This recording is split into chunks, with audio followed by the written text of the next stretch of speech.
to say I'm thinking of you. Yeah. And that I wanna be with you. Do it. Don't What up, though? It's your host, Kamal Lucata, and this is the Kamal Lucata Show, the podcast that everybody is talking about. And we are brought to you by our sponsors, Irving's Professional Training School, the school that trains professionals in the medical field.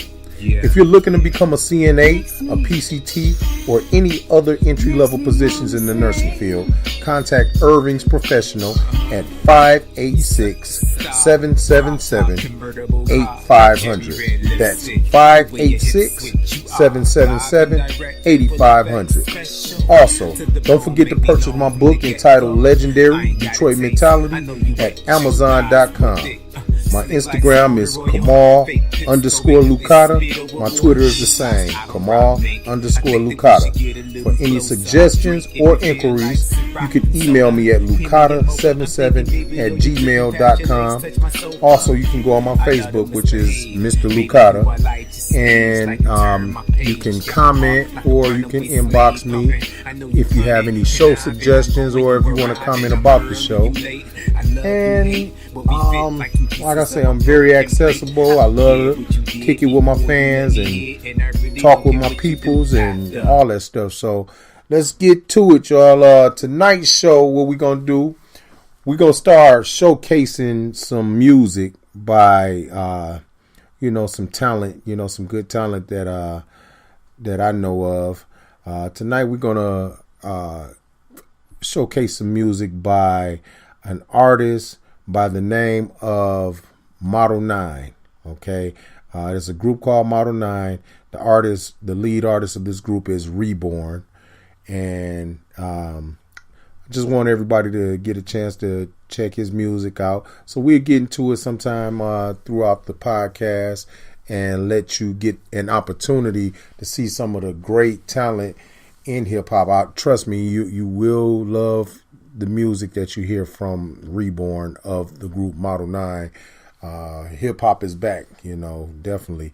And speaking of hip hop, we are going to have a very interesting discussion tonight about an upcoming movie that is coming out. Actually, not so much about the movie itself, but about the subject of the movie.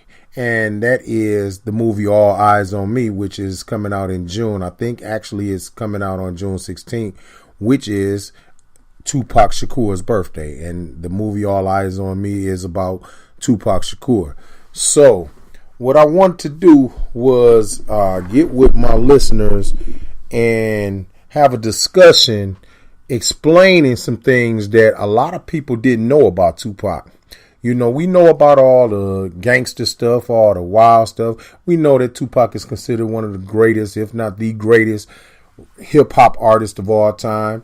We know that Tupac was on Death Row Records, and he dealt with Suge Knight and Snoop Dogg and all those things. We knew all those things about Tupac.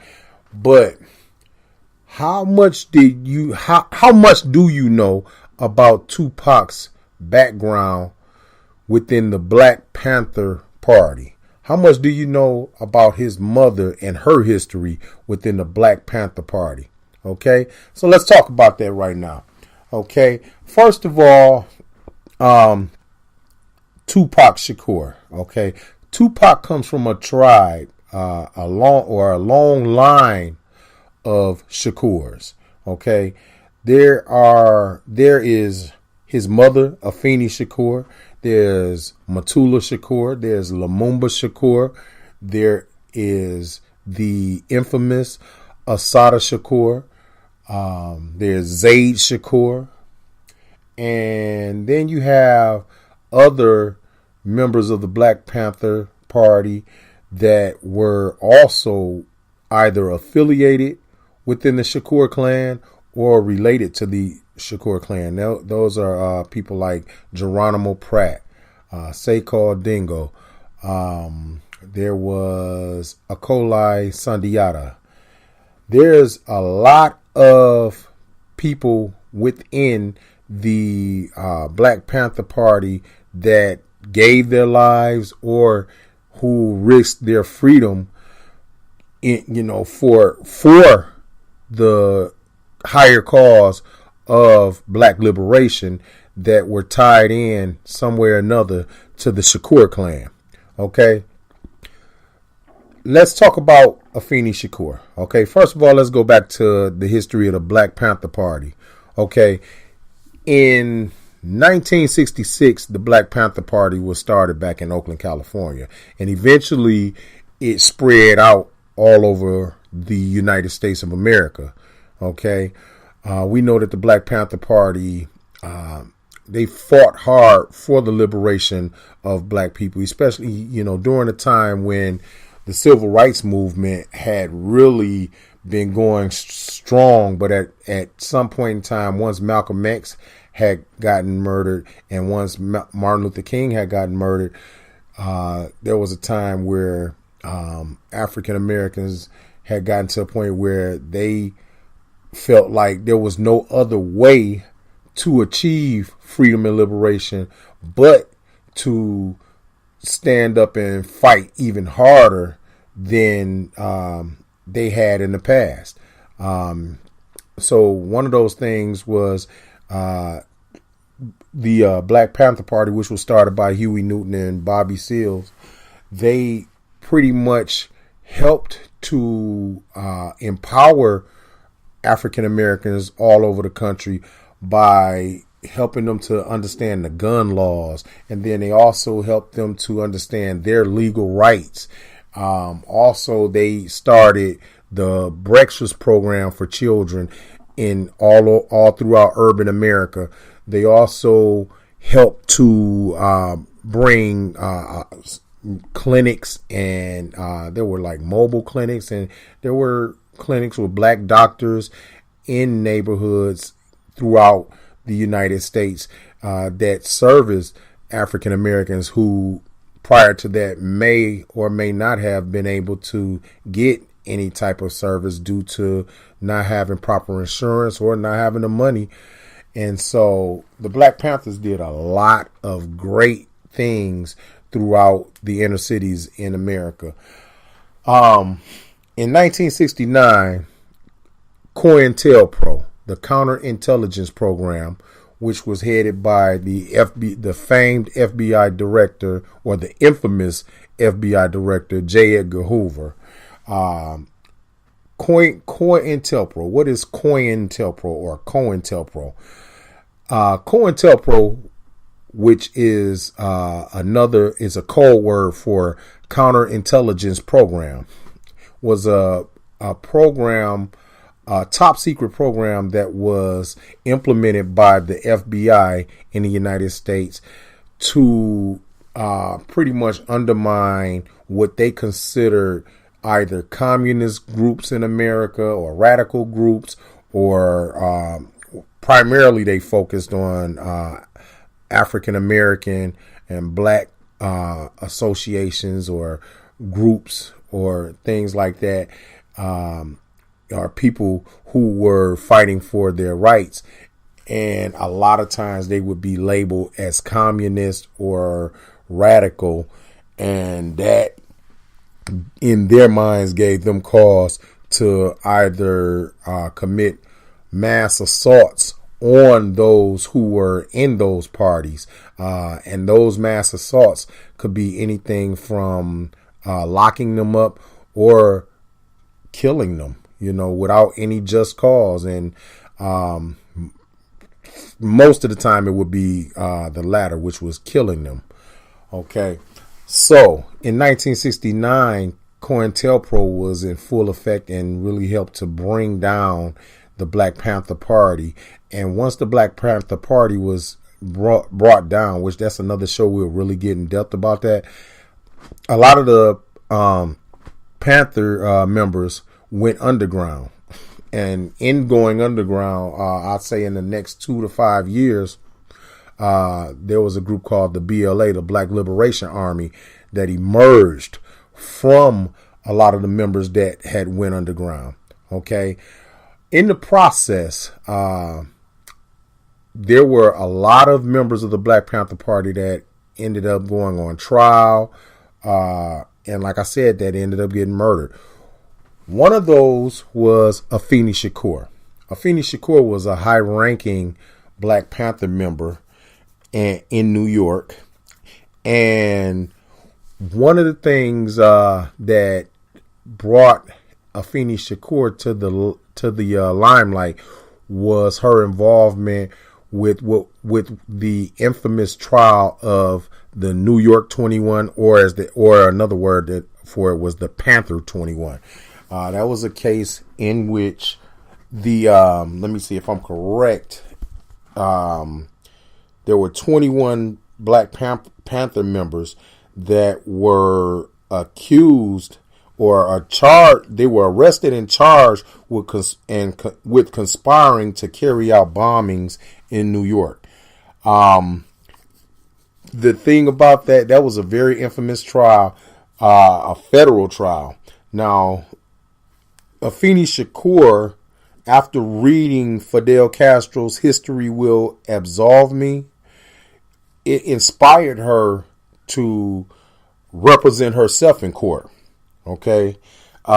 She eventually represented herself in court, which tells you so much about how intelligent this woman was.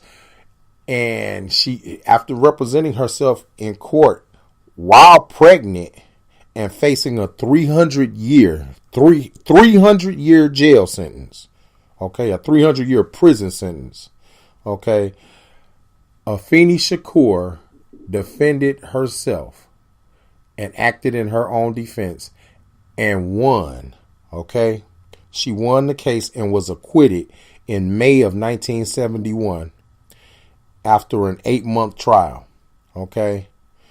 A month after she was acquitted, her son, her only son, Tupac Shakur, was born, okay?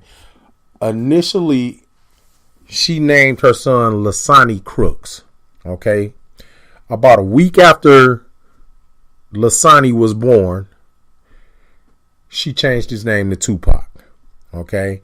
And the Shakur came from the name of the members of her family who changed their names to Shakur, okay? Now, that should give you some history into who Tupac's mother was. It also may give you a little bit of insight into why Tupac was getting in so much trouble with the law, because you got to understand, you got a woman who defended herself and got acquitted on federal charges of allegedly conspiring to blow up some buildings in New York, okay, with the most infamous black organization in the nation, okay, which was the Black Panther Party. Okay, now here's the thing. Once Tupac was born, and after his mother was acquitted and he was born, now you got to think of it like this.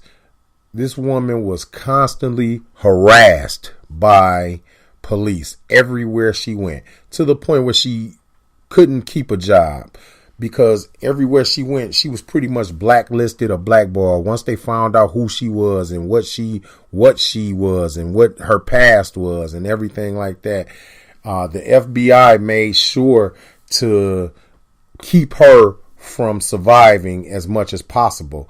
So she pretty much was making it off of the surrounding people within her family or her tribe. Okay, so that was the Shakur tribe. Like I say, you people like Lumumba Shakur, Matula Shakur, Akoli Sundiata, Geronimo Pratt, Zaid Shakur, Asada Shakur. Okay, so you have to understand that years later, after her going through what she went through and basically not being able to provide properly, eventually it caused her to turn to drugs. But let's get off into this. What about Tupac Shakur's stepfather, Mutulu Shakur. What you got to understand, Mutulu Shakur had a situation where he was locked up for robbing a Brinks truck. Okay, and there was a murder involved with that. And if I'm correct, he's still locked up. And he was one of the most militant of their group, and a very militant Black Panther member. Mutulu Shakur, now known as Dr. Mutulu Shakur, had a lot to do with raising Tupac and teaching him about his blackness and about being revolutionary. But then you also have Assata Shakur. Assata Shakur was Tupac's aunt. Assata Shakur has been in Cuba since the early 1970s. She's been in Cuba on political asylum due to her escaping prison after she was involved in an incident where her and Zaid Shakur and Akoli Sandiata, and I think that was all. There may have been one other person, but they were involved in a shootout with some New Jersey state troopers on the New Jersey Turnpike. So she's been in Cuba on political asylum, and the United States has been trying to extradite her since then, but they haven't been able to. So you can understand there's another reason why Tupac Shakur was constantly harassed. Okay. And it possibly also a lot of his history has to do with what possibly has to do with why he was murdered. Okay. And there were more attempts on Tupac's life than a lot of people understand. You know, there were several attempts on Tupac's life that, you know, when we look at it on the outside, we thinking maybe it was something with some gang banging or things like that, but it was more to it than that. Okay. So, we're going to get ready to end this podcast. I just wanted to fill people in on my thoughts and my take on the history of Tupac. We'll get off into a little bit more as time goes by and the closer we get to the movie. But this is just my take on a great individual who not only was he a great rapper, not only was he a great, in the minds of people who looked at him as a gangster rapper, but Tupac Shakur was a revolutionary. Okay. And matter of fact, he was more than a revolutionary. He was a revolution. Okay. So keep that in mind. If you got any questions, hit me up. Okay. We're going to get ready to end this podcast. I thank you. I thank all my listeners for listening in. I really appreciate all my listeners who have been really, really sticking with me so far. I just got started, but I appreciate you guys. Let's keep it going. We getting ready to get out of here. We're going to play some good music on the way out. Let's not forget our sponsors, Irving's Professional Training School, the school that trains professionals in the medical field. You can give them a call at 586-777-8500. Don't forget to purchase my book entitled Legendary Detroit Mentality. You can find it at Amazon.com, and it's in Kindle, and you can download it on Kindle, and you can buy it as a hard copy. Okay. Also, you can follow me at Instagram and Twitter. I have the same names on Instagram and Twitter. Kamal_Lukata. That's KAMAL_LUKATA. And for any suggestions or inquiries, you can hit me on Facebook at Mr. Lukata, or you can email me at lukata77@gmail.com. You can post on my page, on my timeline, if you like to talk about what your thoughts on Tupac and his history. And we're going to stop right here, and we're going to get off into this good music that I got for you. And I appreciate everybody stopping by. This is Model 9 and Reborn. All right. See you next time. Yeah. Came a long way. Let's get it. You like my poetry? It don't rhyme, but you still flow with me. Yeah, it's paper thin, but you getting every dose of me. Like a fluid that embeds in your ovaries, so you can feel me like swallowing pills. We the future, even if you hear me ill speak. I know it's now, but I'm still deep. Trying to get my money high as your heels be. Out on the time, we love the nightlife. Fully loaded, cause you know with that life. But that's the devil in us. Probably why I lush you below your level. I fuck. Stay soaking, smoking ocean. The way you provoke shit don't make no sense. But I like who you are. You a star with the carpet and the extra long car. And after all this time, we fine and dine and still doing it. Sexy, persuasive, clothed in the naked and doing it. Hold me down with a smile on a wild style. You doing it. Stay above that, and I love that. Yeah, you doing it. And after all this time, we fine and dine and still doing it. Sexy, persuasive, clothed in the naked and doing it. Hold me down with a smile on a wild style and still doing it. Stay above that, and I love that. Yeah, you doing it. Got a little change, got a little game. Did something strange, got a whole lot of bang. And the map bottom jeans move thing like fame. He's so chosen, I'm so frozen, and my step can't walk. Talk like I got a fucking frog in my throat. Float like I'm dining on hot sauce and jelly. Got you with my cherry on 2-6 Pirelli. Need you more, in the war we wore. In your pink decor, back to back in my black something Dior. Or do nothing and all we ball. Back at the crib, pinned against the wall. Sleeping, dancing, speaking. When they see us, they say we on that elite shit. You know the words to my thesis. Love me and whole a half of fucking pieces. And after all this time, we fine and dine and still doing it. Sexy, persuasive, clothed in the naked and doing it. Hold me down with a smile on a wild style. You doing it. Stay above that, and I love that. Yeah, you doing it. And after all this time, we fine and dine and still doing it. Sexy, persuasive, clothed in the naked and doing it. Hold me down with a smile on a wild style and still doing it. Stay above that, and I love that. Yeah, you doing it.